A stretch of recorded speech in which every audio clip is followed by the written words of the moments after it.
Speak. Your skull trembles, your parasite wriggles. Blazel sees your memories of your confrontation with Kithrak Voss. Voss. Gestil Kithrak, Knight Supreme. An honorable warrior. Vlaakith's finest. I am impressed. He wanted your head, yet it remains firmly atop your shoulders. A lesser woman would be adorning the road as a shredded corpse.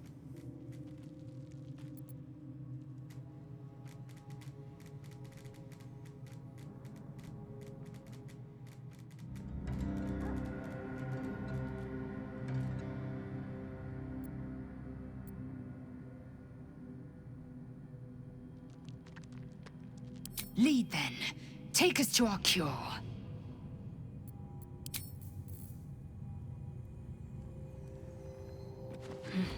I need a moment for the two of us. My condition likes being ignored as little as I do. I must consume another artifact. And soon.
Thank you.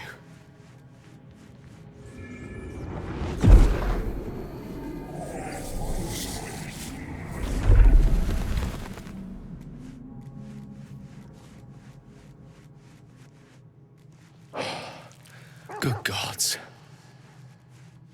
It hardly has any effect. Oh, Mystra, have mercy on us all. Listen, I need to speak to you, to all of you. It would be unconscionable of me to remain silent.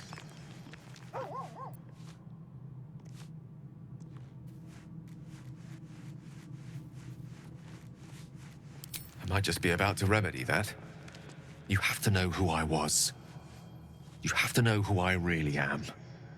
What I am is a walking shadow of the promise I once held. I'm what one might call a wizard prodigy, who from an early age could not only control the weave, but compose it, much like a musician or a poet. Such was my skill that it earned me the attention of the mother of magic herself, the Lady of Mysteries, the goddess Mystra. She revealed herself to me and she became my teacher. In time, she became my muse, and later even my lover.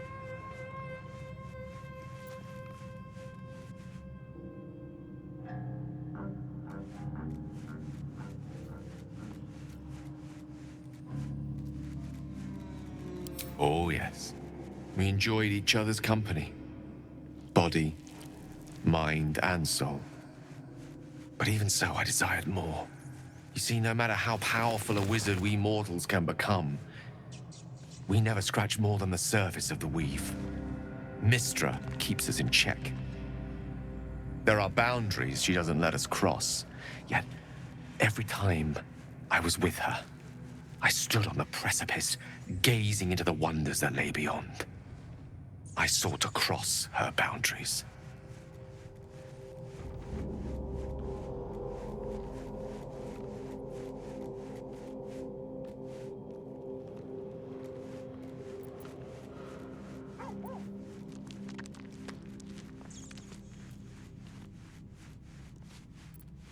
Though not, I think, my methods. I tried to convince her. I pouted. I pleaded. Swore my ambition was only to serve her better. She only smiled and told me to be contented. But inconceivable as it seems to me now, I shared a bed with a goddess, and yet I wasn't satisfied. So I sought to prove myself worthy to her instead. We come now to the crux of my folly. Shall I share the story behind it, or would you rather head straight to its sordid finale?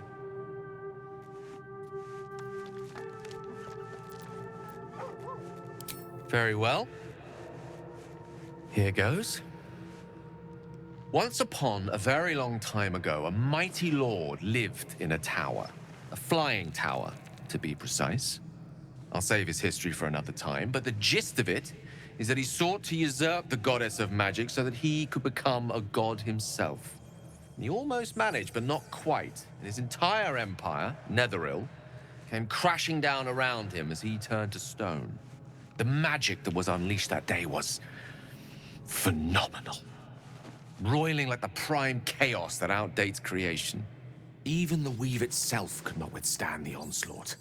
It fractured, then shattered, and all magic was lost to the mortal realms, until the day Mystra returned.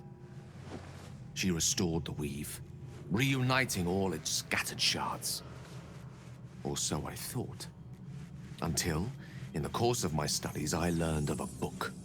A Netherese tome in which a piece of the fractured weave had been sealed beyond her reach. What if, I thought, what if, after all this time, I could return this lost part of herself to the goddess?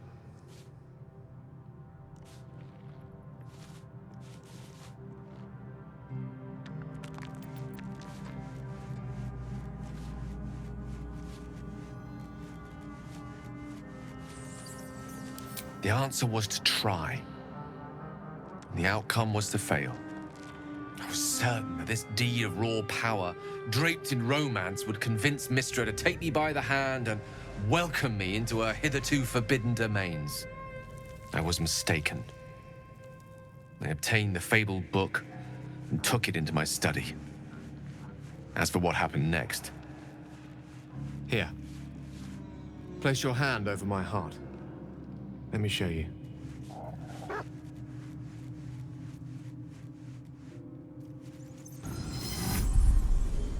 You feel the tadpole quiver as you realize Gale is letting you into the dark.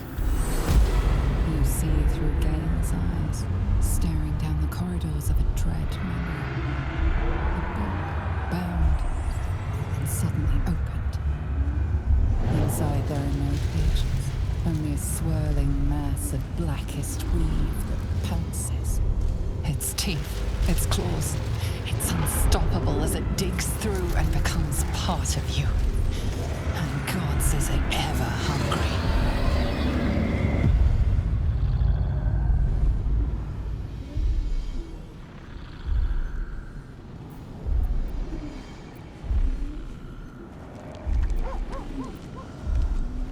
Thankfully, the moment I absorbed the fragment wasn't enough to kill me outright. It was only the beginning.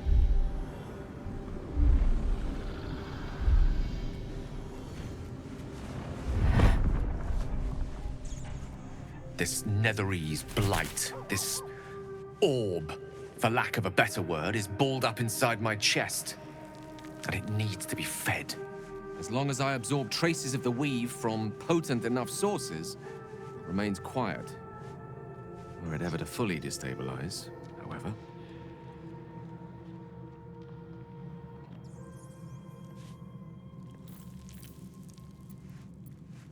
I will erupt. I don't know the exact magnitude of the eruption, but given my studies of Netherese magic, I'd say even a fragment as small as the one I carry, it'd level a city the size of Waterdeep.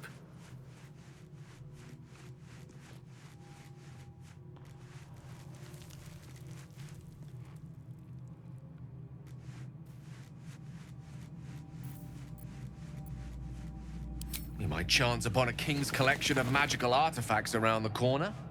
We might cross paths with a miracle round the bend. Then again, We might not. All of this. It must feel like a betrayal. Say the word, and we'll part ways.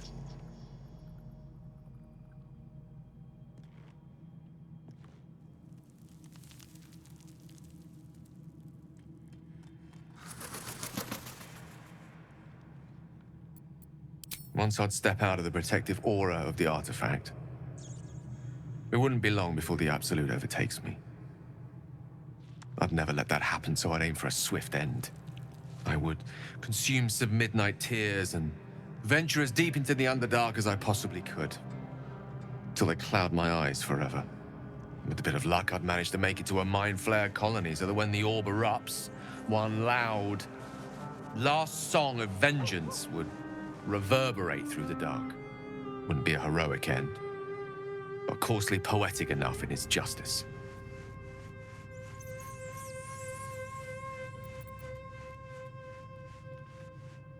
That is a great relief. Oh, a great relief indeed. You truly are a soul that steals my own. From all my new rallied heart, I thank you. I thank you all. I understand if you stand against me. I'm humbled if you stand with me. Either way, I will do my best not to let you down. I stand at a precipice, but if you do not give up hope, neither shall I. I'll fight. I'll resist as long as I can. Now, even I am tired of the sound of my own voice. Let us venture forth.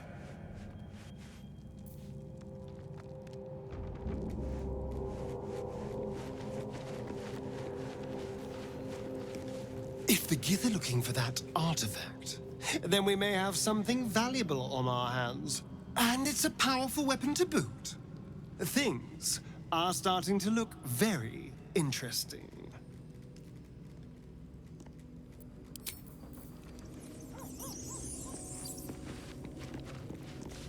The Gith Knight is as merciless as the dragon he rides.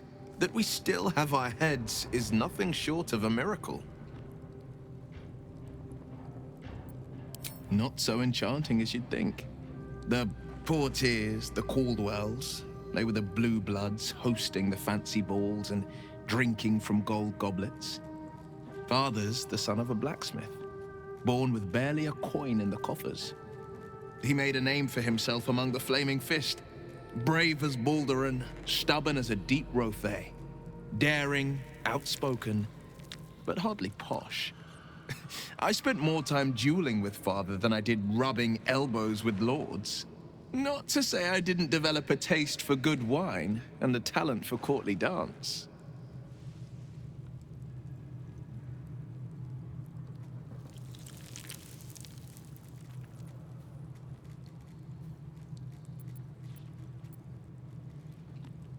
Here.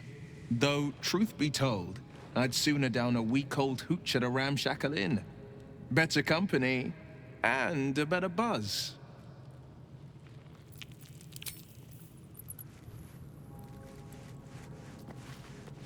It seems the Githyanki are keen to reclaim the artifact I carry. I can't afford that to happen. In fact, none of us can. That thing is shielding us somehow. I don't want to know what happens if we lose it.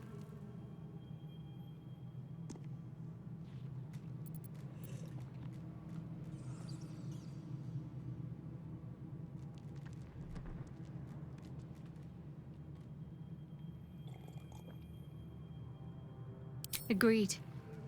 There's not much we can do but press forward.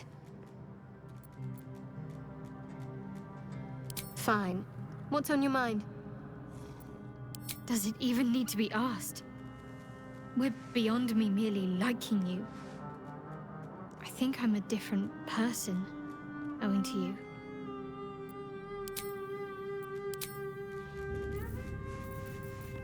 My faith protects me. I'd love to, thanks. Never a dull moment. These boots have seen everything. Scratch's tail wags enthusiastically.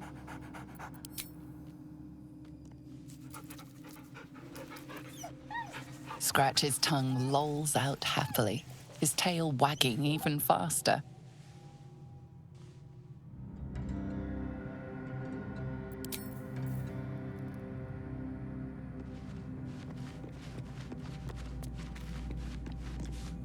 That contraption's a hot ticket item.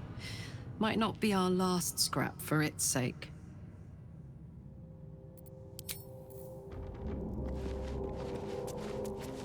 Speak.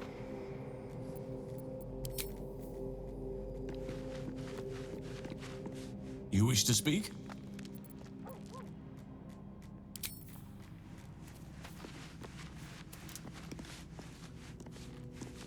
Here we go.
What's in here?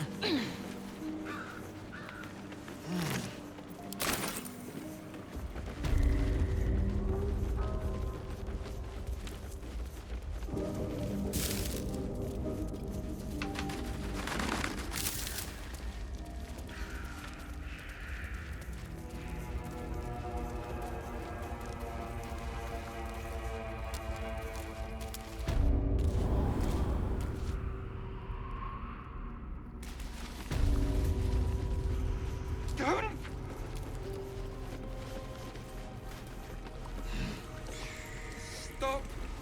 Please! Please! Away! Away! Don't look! Don't! Stop! Please! Please! Stop! Stop! Make it stop! Away! My gentle Away! Lauren. He wished to know what was to come. Days. And worse ones. Don't look. Don't!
Blade at the ready.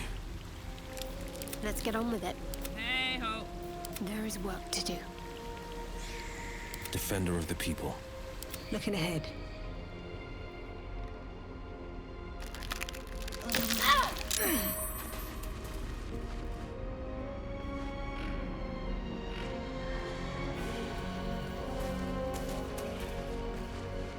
Breathe deep and move.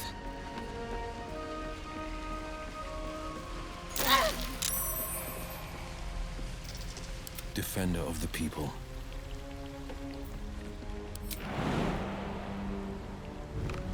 A trap. So much for a warm welcome.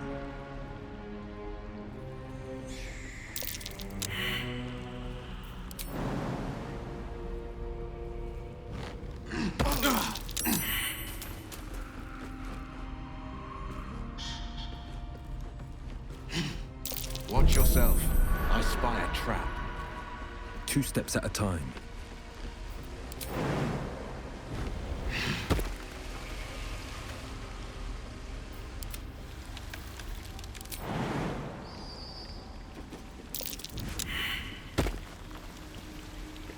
I must keep going. Best avoid that trap.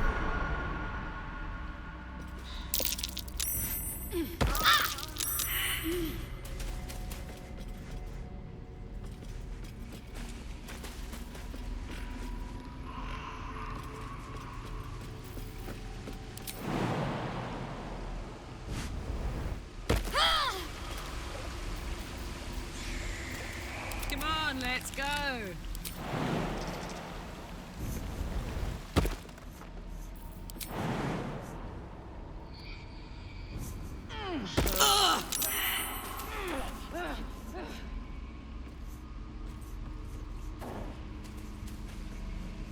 Me?